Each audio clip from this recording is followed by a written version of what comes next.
Hi అండి, మీ స్రవంతిని. Welcome back to my channel Sravanthi Narla cooking recipes. ఈరోజు నాన్ వెజ్ తినని వాళ్ళ కోసం నేను వెజ్లో మంచి దమ్ బిర్యానీ రెసిపీని అయితే షేర్ చేయబోతున్నా. అదేనండి, మిల్ మేకర్ దమ్ బిర్యానీ అయితే చూపించబోతున్నాను. నేను చూపించిన ప్రాసెస్లో మీరు చేయండి, చాలా టేస్ట్గా ఉంటుంది. దీనికి ఎటువంటి గ్రేవీ అవసరం లేకుండా అలాగే వేడిగా తినేయచ్చు. నేను స్టెప్ బై స్టెప్ ప్రాసెస్లో చూపించబోతున్నాను. మీరు ఫస్ట్ టైం చేసినా కూడా మీకు పర్ఫెక్ట్గా కుదురుతుంది. అది ఎలానో చూసేయండి. వీడియోని అయితే ఎక్కడ కూడా స్కిప్ చేయకుండా చూసేయండి. అలాగే మన ఛానల్ని ఎవరైతే సబ్స్క్రైబ్ చేసుకోకపోతే ప్లీజ్ మన ఛానల్ని సబ్స్క్రైబ్ చేసుకోండి. ఇక్కడ ముందుగా ఒక బౌల్లో 1 గ్లాస్ వరకు, ఫుల్ గ్లాస్ వరకు బాస్మతి రైస్ తీసుకున్నాను. బాస్మతి రైస్ని చక్కగా 2 టైమ్స్ కడిగేసిన తర్వాత మునిగేంత వరకు వాటర్ పోసేసి రైస్ని చక్కగా మూత పెట్టేసి ½ అన్ అవర్ వరకు నానబెట్టుకోవాలి.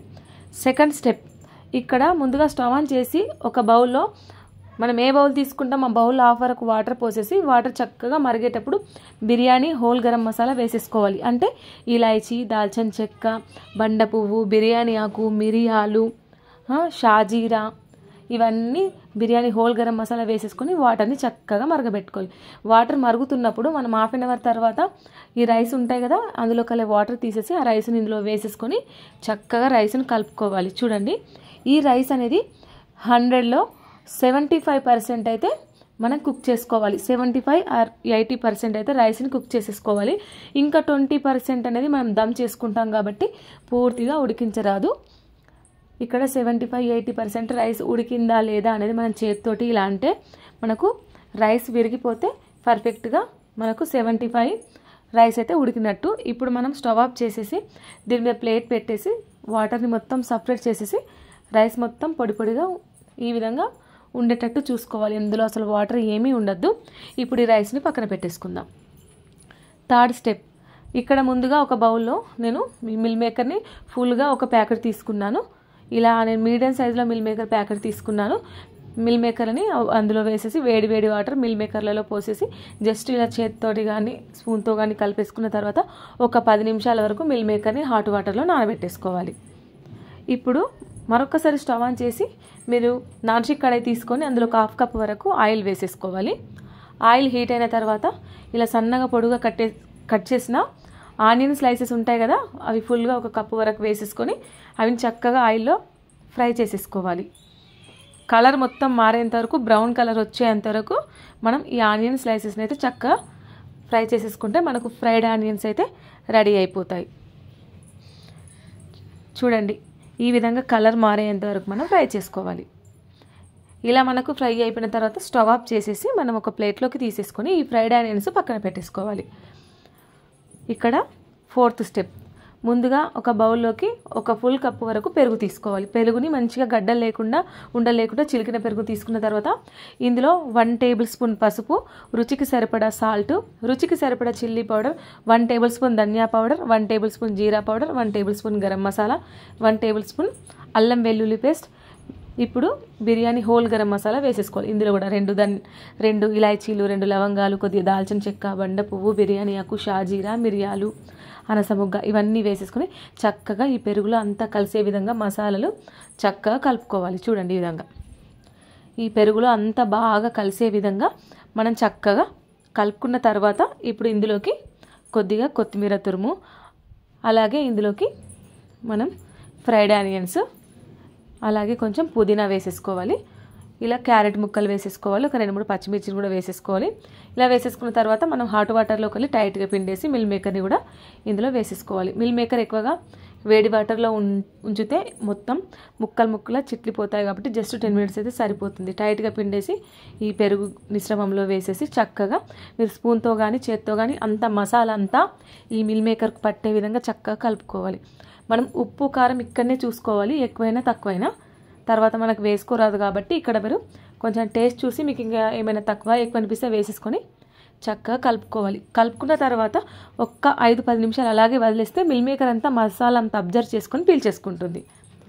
ఫిఫ్త్ స్టెప్, ఇప్పుడు స్టవ్ ఆన్ చేసి మీరు ఏ నాన్ స్టిక్ కడాయి అయినా సరే, ఏ బౌల్ అయినా సరే బిర్యానీని ఎందులో చేయాలనుకుంటున్నారో అది తీసుకొని ఇప్పుడు మనం మ్యాగ్నేట్ చేసేసిన ఈ మిల్ మేకర్ గ్రేవీ అంతా ఇప్పుడు నాన్ స్టిక్ కడాయిలో వేసేసుకొని ఆయిల్ హీట్ అయిన తర్వాత వేసేసుకొని ఇందులో ఒక ½ నిమ్మకాయ రసం పిండేసుకొని చక్కగా కలుపుకోవాలి. ఇది మనకు పూర్తిగా ఒక 75% కుక్ కావాలి. మంచిగా 75% ఆయిల్లో చక్కగా ఫ్రై చేసేసుకోవాలి.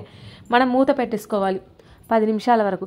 10 నిమిషాల తర్వాత తిరిగి చూస్తే చూడండి మనకు వాటర్గా మొత్తం వచ్చేసింది కదా. మిల్ మేకర్ అనేది ఆయిల్లో మంచిగా ఉడికిపోతుంది. మొత్తం అందులో పెరుగు మసాలాలంతా రిలీజ్ అయిపోయి వాటర్ లాగా వచ్చేసింది కదా. ఇది దగ్గర పడేంత వరకు 75% వరకు వాటర్ మొత్తం పీల్చుకొని దగ్గర పడేంత వరకు ఉడికించుకోవాలి. మనకి ఇలా కలర్ చేంజ్ అయిపోయి ఉడికిన తర్వాత మనం ఇంతకుముందు బాస్మతి రైస్ని 75% కుక్ చేసుకున్న రైస్ ఉంటుంది కదా, ఒక లేయర్ లాగా వేసుకోవాలి. ఒక లేయర్ లాగా వేసుకున్న తర్వాత ఇప్పుడు దీనిపైన ఫ్రైడ్ ఆనియన్స్, కొత్తిమీర, పుదీనా వేసేసుకున్న తర్వాత మరొకసారి ఇంకొక బాస్మతి రైస్ ఇంకొక లేయర్ అయితే వేసేసుకోవాలి. ఇలా వేసేసుకున్న తర్వాత దీనిపైన కూడా మనము ఇప్పుడు కొత్తిమీర, ఫ్రైడ్ ఆనియన్స్, పుదీనా, మన దగ్గర అప్పటికప్పుడు ఒక్కొక్కసారి పుదీనా దొరకదు కదా. మీరు పుదీనాను చక్కగా ఫ్రెష్గా కడిగి ఎండలో ఆరిపోయిన తర్వాత ఫ్రిడ్జ్లో స్టోర్ చేసుకోండి. ఎండిపోయిన పుదీనా వేసుకున్నా బాగానే ఉంటుంది. ఇలా లేయర్స్ ప్రకారం ఒకదాని తర్వాత ఒకటి మనం వేసుకున్న తర్వాత ఇప్పుడు మనం ఒక హాఫ్ నిమ్మకాయ మనం ఇక్కడ పిండేసుకోవాలి. టోటల్గా బిర్యానీకి ఒక ఫుల్ నిమ్మకాయ పడుతుంది. హాఫ్ నిమ్మకాయనేమో మనం అందులో మ్యాగ్నెట్ చేసినప్పుడు ఇప్పుడు పైనుండి ఒక హాఫ్ నిమ్మకాయ ఇలా వేసేసుకున్న తర్వాత మనం బిర్యానీని ఉడికించినప్పుడు ఆ వాటర్ ఉంటాయి కదా, ఆ వాటర్ మొత్తం ఇలా చుట్టూ కొంచెం పోసేసి ఇలా పైన ఇలా చల్లుతూ ఉండాలి కొంచెం లైట్గా. అంటే కిందికి మాడకుండా ఇలా వాటర్ చల్లడం వల్ల బిర్యానీ అనేది కిందికి అంటుకోకుండా మాడకుండా ఉంటుంది. ఇలా చల్ల తర్వాత ఇప్పుడు ఒక చిన్న బౌల్లో ఒక 2-3 స్పూన్ల వరకు మంచిగా నెయ్యిని కరిగించిన తర్వాత నెయ్యి కరిగిన తర్వాత అందులో 1 టేబుల్ స్పూన్ పసుపు వేసేసుకొని చక్కగా కలుపుకొని ఆ గీ వాటర్ ఇందులో పోసేసుకుంటే బిర్యానీకి సపరేట్గా ఫుడ్ కలర్స్ అవసరం లేదు. ఈ గీ మనం వేసిన పసుపే ఫుడ్ కలర్ లాగా మంచి ఫ్లేవర్ వస్తుంది. అలాగే గీ వేసాం కదా, డబల్ టేస్ట్ ఉంటుంది. ఇలా వేసేసిన తర్వాత ఇప్పుడు మనం దమ్ చేసుకోవాలి కదా, మంటని ఒక్కసారి ఐలో పెట్టేసి ఒక 5 మినిట్స్ ఆ తర్వాత 10 మినిట్స్ లో పెట్టేసి మనం దమ్ చేసేసుకోవాలి. 10-15 నిమిషాలు రైస్ని దమ్ చేసేసుకుంటే సరిపోతుంది. మూత పెట్టేసుకొని 15 నిమిషాల తర్వాత మనం తిరిగి చూస్తే మనకు meal maker dum biryani ready. Non veg తినని వాళ్ళకు పోటీగా ఈ మిల్ మేకర్ దమ్ బిర్యానీ చాలా టేస్ట్గా ఉంటుంది. ఈ మిల్ మేకర్ తింటే నాన్ వెజ్ తిన్నట్టే. దీంట్లో కూడా హై ప్రోటీన్స్ ఎక్కువగా ఉంటాయి. మిల్ మేకర్ కూడా హెల్త్కి చాలా మంచిది, సోయాబీన్. కాబట్టి అప్పుడప్పుడు ఇలా బిర్యానీ రూపంలో లేదంటే కర్రీ రూపంలో గ్రేవీ రూపంలో ఎప్పుడైనా ఒకసారి తీసుకోవాలి. అంతేనండి. 15 మినిట్స్ తర్వాత తిరిగి చూస్తే ఎంతో టేస్టీగా సోయాబీన్ దమ్ బిర్యానీ రెడీ. ఇలా వేడిగా ప్లేట్లోకి తీసేసుకొని ఆనియన్ అండ్ లెమన్ పెరుగు రైతాతోటి తిన్నా బాగుంటుంది. అలాగే వేడిగా మొత్తం కూడా తినేయచ్చు, అంత బాగుంటుంది. మీరు ఫస్ట్ టైం చేసినా కూడా పర్ఫెక్ట్గా కుదురుతుంది. నేను చూపించినట్టు స్టెప్ బై స్టెప్ చేసేయండి, చాలా టేస్టీగా ఉంటుంది. మీరు తప్పకుండా ట్రై చేయండి. మీరు ట్రై చేస్తారని నేను అనుకుంటున్నా. ఇలాంటి మంచి రెసిపీస్ అయితే మన ఛానల్లో తప్పకుండా ఉంటాయి. మీరు ఎవరైతే మన ఛానల్ సబ్స్క్రైబ్ చేసుకోకపోతే ప్లీజ్ మన ఛానల్ సబ్స్క్రైబ్ చేసుకోండి, బెల్ ఐకాన్ని ఆన్లో ఉంచండి. ఈ వీడియోని మీ ఫ్రెండ్స్కి, మీ ఫ్యామిలీ మెంబర్స్కి, రిలేటివ్స్కి తప్పకుండా షేర్ చేయండి. మీకు ఎలాంటి రెసిపీస్ కావాలో కింద కామెంట్ చేయండి, నేను తప్పకుండా మీకు చేసి చూపిస్తాను. అంతేనండి. Thank you for watching.